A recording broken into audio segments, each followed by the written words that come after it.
Mundos Narráveis apresenta Crônicas de Senciente, O Despertar, Parte 4.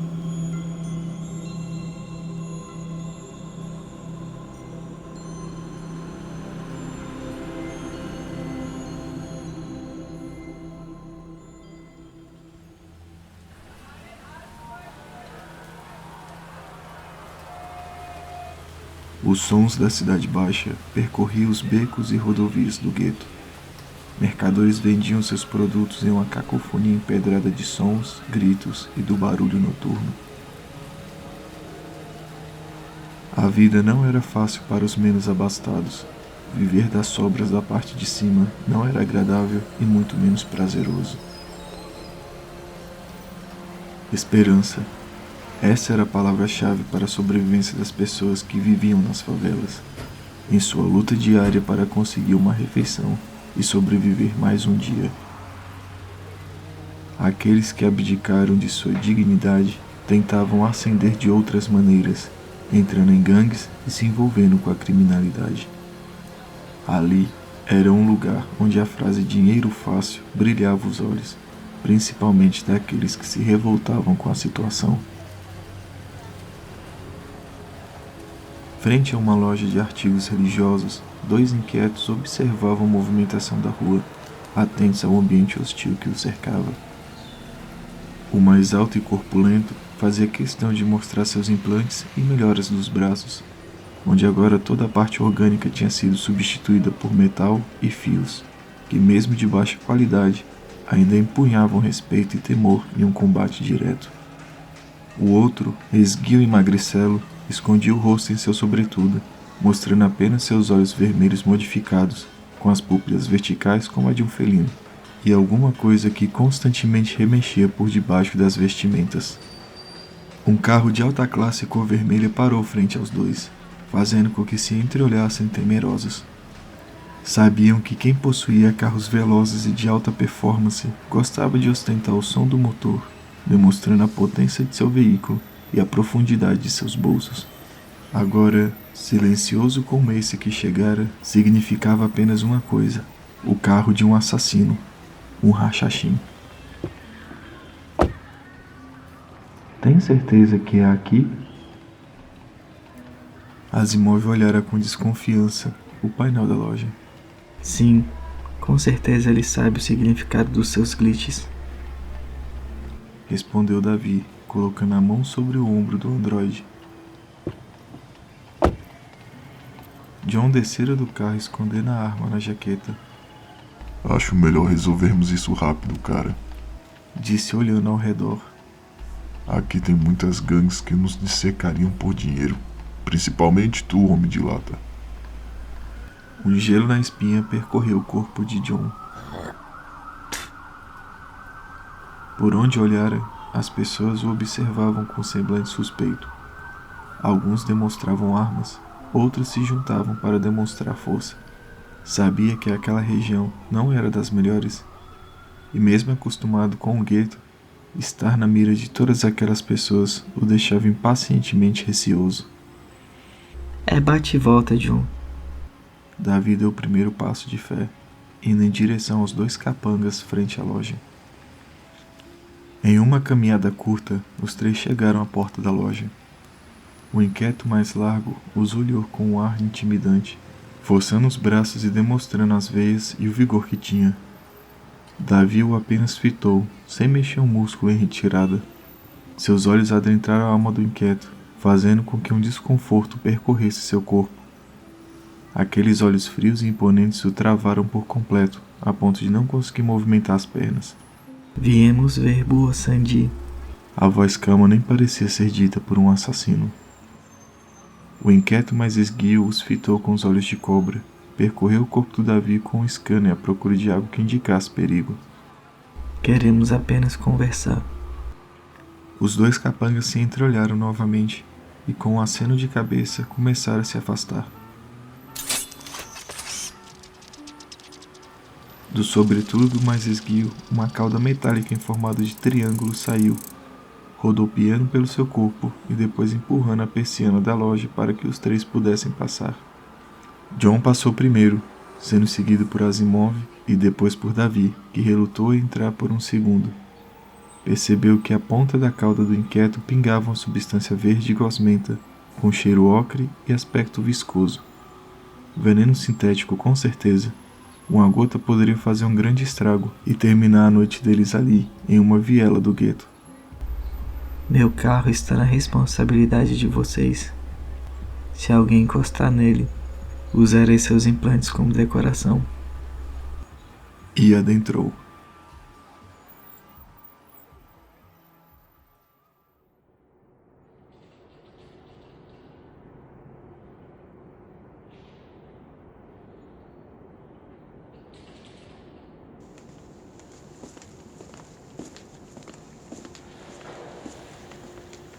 Asimov já tinha pesquisado na rede sobre religiões e cultos. Sempre se sentira desconfortável com a ideia lúdica dos humanos acreditarem em algo inexistente e propositalmente inventado para conter seus impulsos primais. Não conseguia entender como as pessoas ainda acreditavam na ideia de céu e inferno, sendo que bastava um impulso nervoso direcionado ao pensamento certo para entender que tudo aquilo se tratava de controle e poder, principalmente com os mais pobres. Mas ali era algo diferente. Na loja existiam diversos adornos, fetiches e símbolos diferentes. Partiam do catolicismo ao voodoo haitiano, dos orixás africanos ao panteão nórdico. Ali era um lugar neutro, em todas as suas particularidades, como um Elísio entre os deuses. Quem é esse Boa Sandi? Perguntara o androide, admirando as peças religiosas. Ninguém sabe ao certo. Alguns falam que é um vendedor, outros que ele é um loa voodoo. Ele parou frente a uma porta de cor vermelha, circundada por um arco preto. Alguns dizem que ele é até um deus. E no que você acredita? Davi tirou os olhos da porta e voltou eles para Asimov. Não sei te dizer, amigo. Às vezes acho que ele é tudo isso. E dando um sorriso, colocou a mão no ombro do amigo. Deixem que eu falo, ok? Ele abriu a porta e passou primeiro. Asimov olhou para John, que estava aparentemente perturbado e receoso. Cara, eu odeio essa parada de voodoo. E passou pelo arco.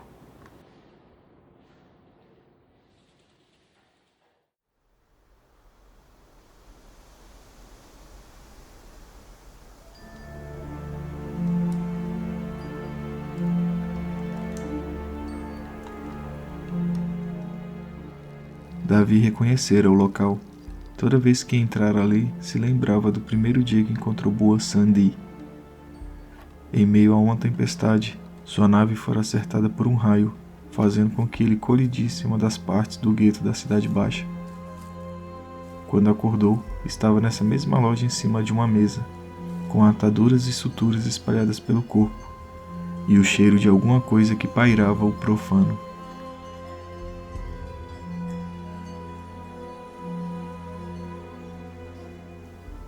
Cheia de velas e adornos religiosos, a sala ainda era escura e com a tonalidade verde acinzentada.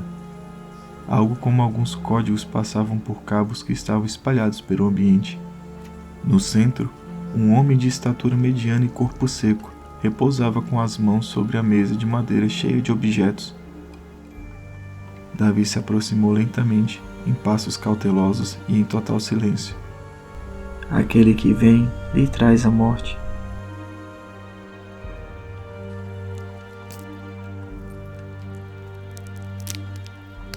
A estátua movimentou-se lentamente. Primeiro os dedos começaram a estalar sobre a mesa, depois os ombros e então o pescoço, tornando o rosto visível abaixo da cartola, revelando um olho encoberto por um pano e outro de tonalidade amarela, até que sua mandíbula começasse a ranger e soltar palavras. E a morte lhe abraça afavelmente. Hashashin, portador da luz. Hashashin, portador da vida. Boa Sandi mal virara seu rosto para os três. Era perceptível seu olhar por uma presença que acompanhava o ambiente, um peso que pairava por todo o ar, fazendo com que John sentisse os pulmões vagarosos e cheios de fardo. Davi se aproximou do ser e colocou um cartão de créditos em cima da mesa. Venho em busca de seu conhecimento, Boa Sandi, aquele que abraça a morte. O homem o olhou de uma maneira neutra e curiosa. Com seu rosto caolho, vasculhou a mesa e depois olhou atentamente os três. O que você procura, Caronte do rio Estige? Davi cuidadosamente empurrou pelos ombros Asimov à frente de Boa Sandi. Este meu amigo está com problemas. Diz que tem visões em glitches e vozes surgem em momentos de necessidade, dizendo o que deve fazer. Asimov permaneceu parado, incrédulo sobre tudo aquilo. Não conseguia decifrar ou mesmo fazer uma leitura do homem à sua frente. Não sabia se ele era realmente um homem, máquina ou até mesmo um deus. Todas as almas que passam pelo Estige lhe fazem uma oferenda. Onde está a minha? Davi se aproximou e sacou uma adaga de seu bolso. Empunhou a lâmina e a colocou na palma da mão. E antes que pudesse fazer seu sangue correr pelos dedos, Boa Sandi o interrompeu. Ah, não. Não quero teu sangue imaculado. Não. Muito menos o sangue corrompido sintético do replicante. Eu quero o sangue dele. Terminou a frase apontando para Asimov. O androide olhou apreensivo para os demais. Davi então o reconfortou com um aceno de cabeça em forma positiva. Asimov abriu a palma da mão direita e com a adaga puxou um pequeno cano por onde passava um líquido negro e viscoso. Boa Sandi passou a unha de seu indicador recolhendo o fluido do androide e depois o levou à ponta de sua língua negra. Eu vejo. O homem abaixou a cabeça por um instante, degustando o óleo por entre os dentes. Eu vejo. Ele tornou os olhos para Asimov. Ah, Heimdall. Tu vais fazer uma bagunça tremenda neste mundo. Não sabia que a hora tinha chegado. Os sinais devem ter sido fracos. Ou eu estou perdendo o jeito. Os três se olharam confusos com a fala do homem. Eu esperava, sim, eu esperava. Mas não sabia que era agora. Eu não tenho respostas para ti, Heimdall. Teu olho agora fitava o grupo inteiro. Mas você deve encontrar a Rainha de Copas na Feira da Carne, da Floresta Oeste. Ela saberá o que fazer. John deu um passo à frente. Mas as feiras estão banidas. E nem por isso elas deixaram de existir, falso. O replicante recuou. Vão. Ela não é de conversar muito, mas irá saber o que fazer e para onde vocês devem ir. Eu preciso me preparar. O grupo acenou com a cabeça e foi saindo um por um. Davi ficou por último e, de costas para o homem, retrucou. Toda vez que eu vim aqui, você me disse o que eu queria. Dessa vez, não era você quem deveria escutar. Davi virou os olhos para Boa Sandi, num tom melancólico de filha abandonada. Nós vamos nos ver novamente? Não, criança. Não nessa vida. Davi engoliu a seco as palavras e virou o corpo para a porta. E pelo reflexo do espelho ao lado, vira Boa Sandi pela última vez. Você é uma pipa que caiu em um tornado. Vá. E não se esqueça. O homem retirou cuidadosamente a faixa do olho esquerdo, revelando um implante cibernético de coloração verde e preta, tão escura que o mero olhar trazia um desconforto, de um vazio que só aqueles que perderam algo que amavam poderiam sentir. Boa Sandy tem todos os olhos. E mais um. O assassino entendera a mensagem. Passou pelo corredor sentindo uma angústia causada pelas palavras que acabara de ouvir. Boa Sandy sempre falava em metáforas e códigos, porém, dessa vez as palavras não lhe faziam sentido algum. Talvez ele estivesse certo, dessa vez não era ele quem deveria escutar, e saber disso lhe dava um aperto no peito.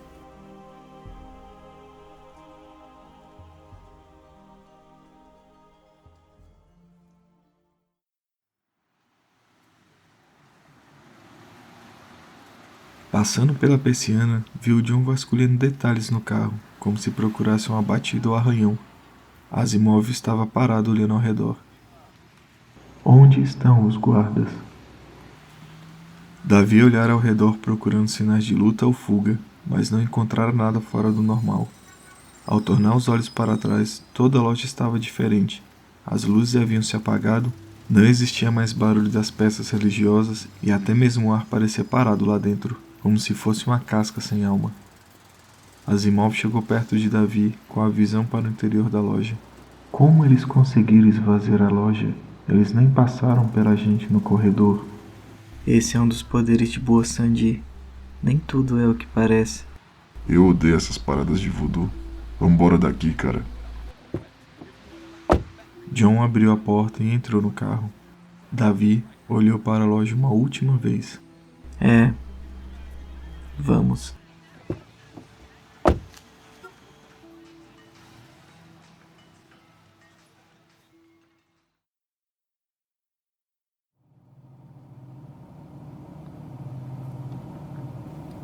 A estrada cortava uma floresta negra e densa a noite afora. Sequoias e pinheiros gigantescos se contorciam e gemiam acima do carro, fazendo com que John ficasse cada vez mais ansioso. Mano, tu tem certeza que é aqui? Não tô vendo nada, só essas árvores sinistras. Tem que ser aqui em algum lugar. Asimov, mostre o mapa de novo. O androide estendeu a palma da mão, fazendo com que feixes de luz aparecessem, revelando um mapa tridimensional com paralelos e meridianos. Aqui. Davi apontara para uma clareira no mapa. Alguma construção deve estar aqui, pela diferença do padrão da floresta. Por que tu achas isso, Davi? Essa floresta foi construída em cima de uma antiga fábrica de componentes químicos para foguetes. Essas árvores são modificadas geneticamente para poder limpar esses componentes. Por isso foram plantadas em um padrão. Vamos descer e ir a pé. Deve ser aqui por perto.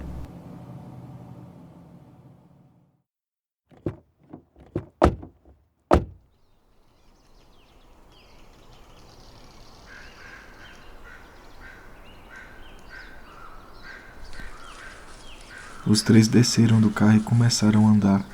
John, sempre alerta, segurava sua escopeta de repetição, com a musculatura tensa e os olhos arregalados. Asimov percebera que desde que fora à loja ele estava com essa feição. Talvez o lance do voodoo realmente o incomodava. Os três caminharam por entre as sombras por alguns minutos, quando começaram a ouvir barulho de pessoas conversando e algumas explosões.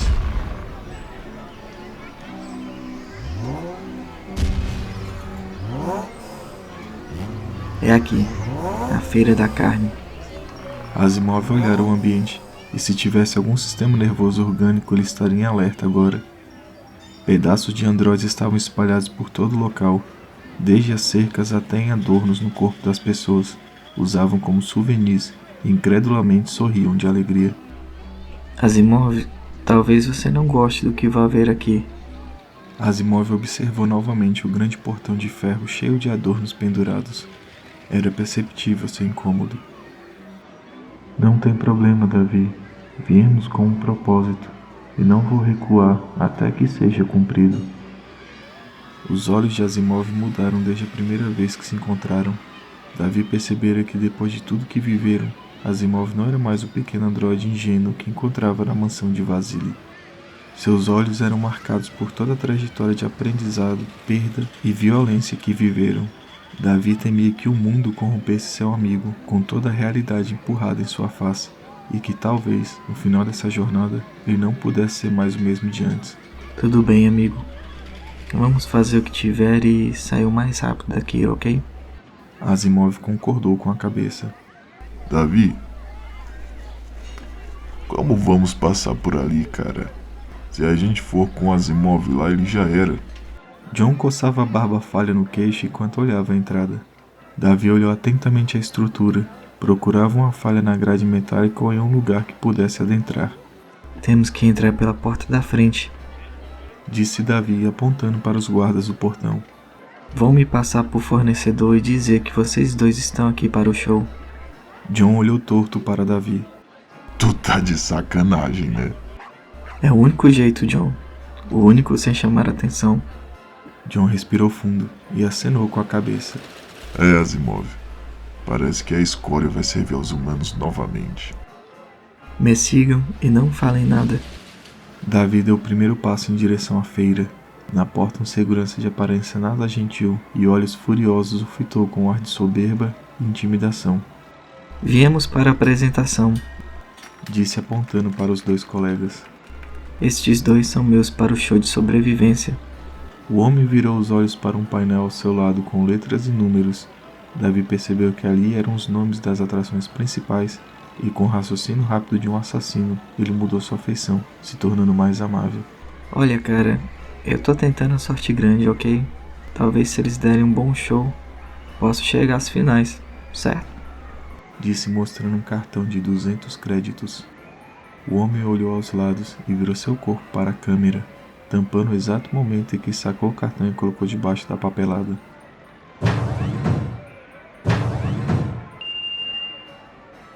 A porta se abriu e os três passaram. Viu?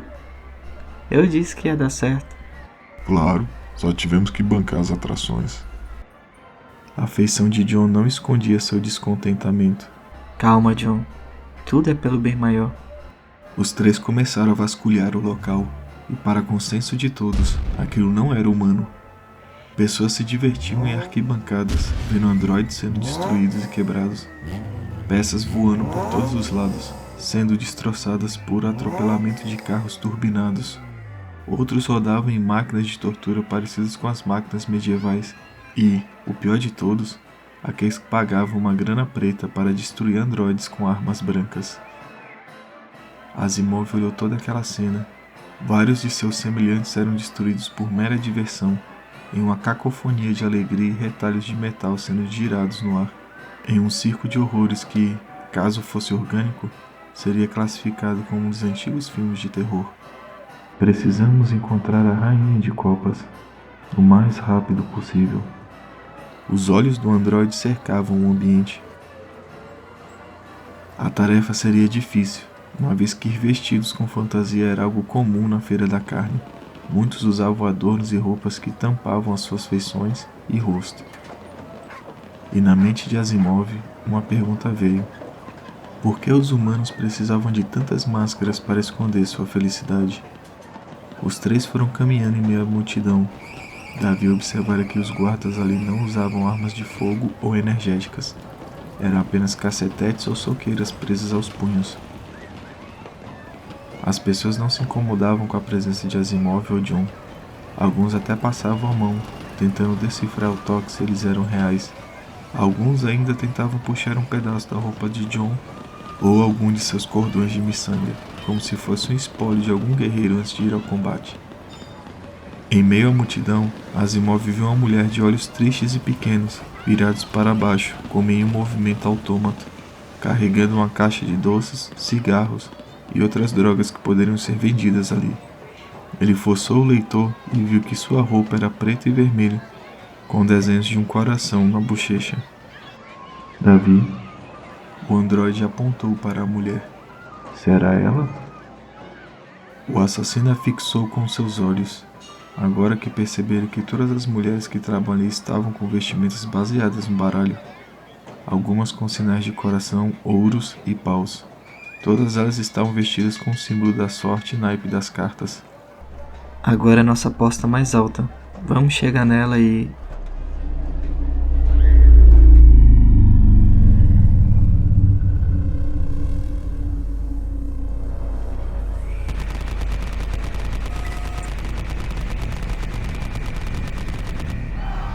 mal conseguira terminar a frase. Do céu, uma nave do tipo pelicano desceu, fazendo um barulho agudo que criou caos e espanto em meio à multidão, seguido por uma saraivada de tiros.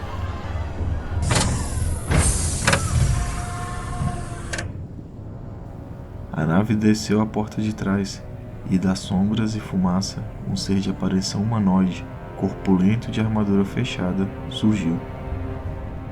Aquilo é um renegado. Eu achei que eles tivessem sido extintos.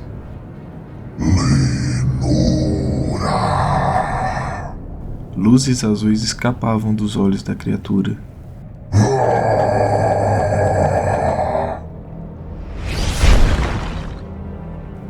O homem pulou da nave em direção ao átrio de exibição.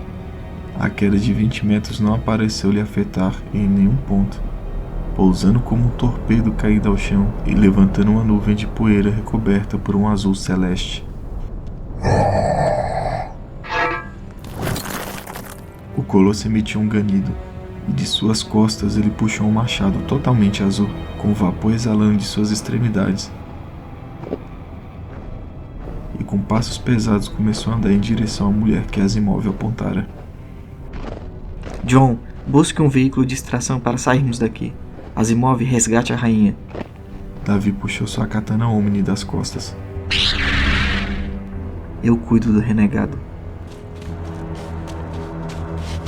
Asimov correu em direção à garota. O renegado elevou o machado à altura maior que seu corpo poderia alcançar, pronto para desferir o golpe certeiro na mulher de cabelos pretos.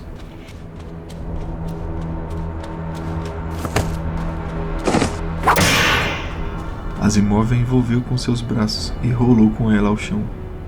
O golpe do colosso sibilou no ar e foi parado pela espada Omni de Davi. A força do homem superava em demasia do assassino, sendo possível ver a sua lâmina tremendo em contato com o machado renegado. Davi tentou empurrar o homem com seu corpo, jogando seu peso à frente para criar um espaço entre os dois, porém a criatura não mexeu 1 centímetro. Vai, Asimov, tira ela daqui! O androide levantou a mulher e a puxou pelo braço. Os olhos da mulher o fitaram como a de uma esfinge. Seus cabelos pretos e a pele alva destoavam da tatuagem ou desenho do símbolo de copos em sua bochecha. Tal criatura tão frágil estava parada em sua frente, em um torpor paralisado e de olhos arregalados. Davi puxava o colosso com as 2 mãos e tentava de alguma maneira perfurar a armadura com a espada. Asimov segurou a mulher pelo braço e com a força que tinha a arrastou. A lâmina Omni tentava perfurar a armadura do renegado, e cada vez que empurrava sua energia contra ela, mais a coraça se tornava de uma tonalidade azul brilhante. Asimov carregou a mulher para debaixo de uma arquibancada e, encolhendo os ombros, falou: "Fique aqui. Se eu não ajudar, meu amigo irá morrer." Na redoma, Davi girava a espada como um moinho ao vento. Seus golpes batiam e ricocheteavam no renegado, que aparava todos eles com o machado ou com as ombreiras imponentes, ecoando cada golpe no ambiente um tilintar de energia e metal.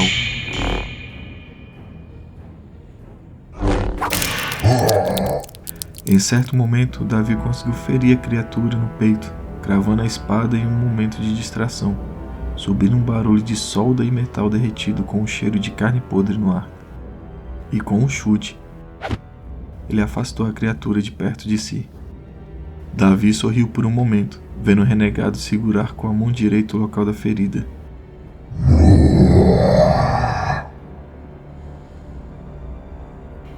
A criatura berrou com os pulmões ao extremo, fazendo com que uma onda de choque batesse no peito de Davi e o arrastasse para trás.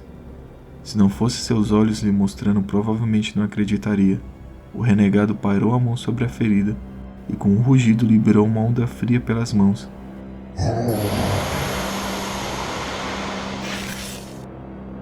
Fazendo com que o talho causado pela espada de Davi fechasse como um ferimento comum. Sua espada havia derrubado inúmeros inimigos, de homens a robôs, de metal a concreto puro, mas em nada parecia afetar aquele homem. E nesse exato momento de distração, houve um barulho, e em seguida, um frio na barriga. Do braço estendido, o renegado disparou uma corda com a ponta de metal, que varou as entranhas de Davi, abrindo-se em 3 garras que cravaram em suas costas e laceraram sua carne, fazendo com que seu sangue começasse a escorrer e uma dor aguda percorresse seu corpo. Em um solavanco ele puxou o assassino. Davi voou pendurado pela amarra que gelava seu corpo, indo de encontro com a mão do renegado que envolveu seu pescoço e colou sua face à da criatura. Os olhos azuis fitaram novamente o Rachachim, gelando sua espinha e surgindo uma sensação muito esquecida, paralisando-o por alguns segundos. Asimov recobria a mulher com os braços, escondendo a pequena abaixo de um banco revirado pela multidão durante a confusão. No ar, uma mistura de poeira, faíscas e luzes pairavam sobre a redoma. A maioria das pessoas haviam fugido e abandonado a feira da carne. Aqueles que não conseguiram se escondiam abaixo de onde conseguiam. O androide permanecia observando à distância o embate de Davi e o renegado. Em seu sistema, um misto de preocupação com seu amigo e o desejo de realizar a missão iam de encontro. Procurava um meio de ajudá-lo, mas temia que a mulher pudesse se machucar ou até mesmo ser morta. A poeira diminuiu um pouco, revelando Davi estático, como um animal prestes a ser morto pelo predador, e em sua frente, o homem de armadura com tonalidade azul e preta o segurava pelo pescoço enquanto empunhava o machado envolto por uma névoa azul. Quase que como em câmera lenta, a cena passava pelos leitores de Asimov devagar. As luzes vagavam pelo rosto de Davi, que exprimia uma mescla de pavor e descrença, enquanto o ar gélido e denso que saía da máscara do renegado recobria seu rosto e congelava sua pele. Seu coração, que permanecia sempre em um ritmo contínuo, agora batia feito tambores de guerra. E nesse torpor, lembrou das palavras de Bua Sandi, quando questionara se ainda iriam se ver novamente. Não nessa vida. Repetiu com a voz fraca, quase que em um suspiro, e em seguida, sua espada caiu ao chão.